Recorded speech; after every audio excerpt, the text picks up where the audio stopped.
Askotan, beti gehienetan entzuten dugu gazteek ez dutela parte hartzen, ez dutela interesik, ez dutela inongo proposamenik egiten, baina gure aldetik, udalaren aldetik beste galdera batzuk egiten gara, ez da gaztei begira. Norbaitek eskatu die, galdetu die zer nahi duten, zer espero dute bai udaletik edo proposamen horiek zer gazteek nola pasatzen dute denbora librean, kulturalki edo beste arloetan, kiroletan edo beste arloetan ze pentsakera dute, zer egin nahi duten.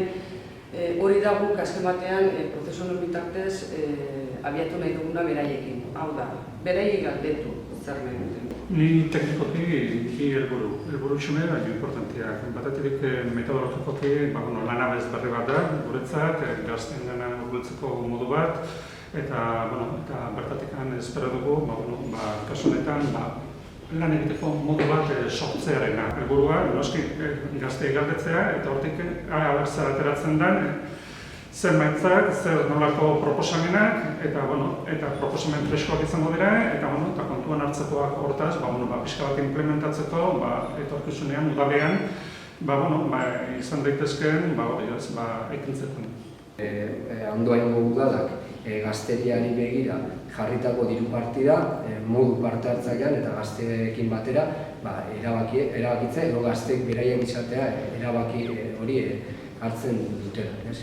Gazteriak ze hutsune ditu, ze gauza on edo ze aspektu on ditu, eta hortik batez ere beharretan sakonduta ze proposamen zehatz egiten dira. Eta orduan saiatuko gara oreka bat mantentzen, ze behar ditugu eta proposamenen arteko oreka bat, eta guztien artean oreka horren bidez erabakiak elkarlanean hartzen.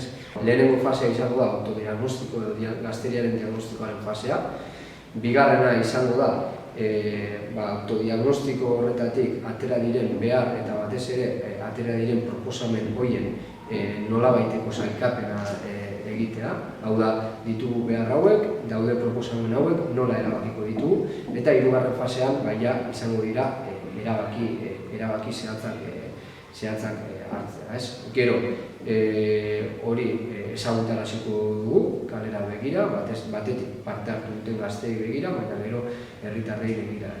Eta data zehatzei dagokionean, epe laburrean hurrengo astean hasiko ginateke, urriaren 8an planteatzen da lehenengo bilera egitea, urriaren 14an, hurrengoa eta urriaren 15an. Hau izango dira lehenengo saio presentziala. Lehenengo saioa urriaren 8koa izango da ikastetxeetako batxilergo eta lanbide heziketako ikasleentzat. Bigarren saioa izango da gazte lonjetan eta gaztetxean biltzen diren gazteentzat, eta hirugarren saioa urriaren 15koa izango da 24, 29 urte bitartean dauden besteko gazteentzat. Eta guzti horietan saiatuko gara diagnostikoa egin eta proposamenak mahai gaineratzen. Eta gero, hurrengo saioak gehiago izango dira, aurreko saioetan ateratako proposamen horiek erabakitzea. Nola erabakiko ditugu, edo adostea guztien artean nola erabakiko ditugu, eta hurrengo saioa adineka sailkatuta barik izango da, guztiok batera egingo duguna, azaroaren 5ean, eta gero azaroaren 19ean autodiagnostikotik ateratako proposamen guzti horretatik erabakiko da zein proposamen aterako diren aurrera.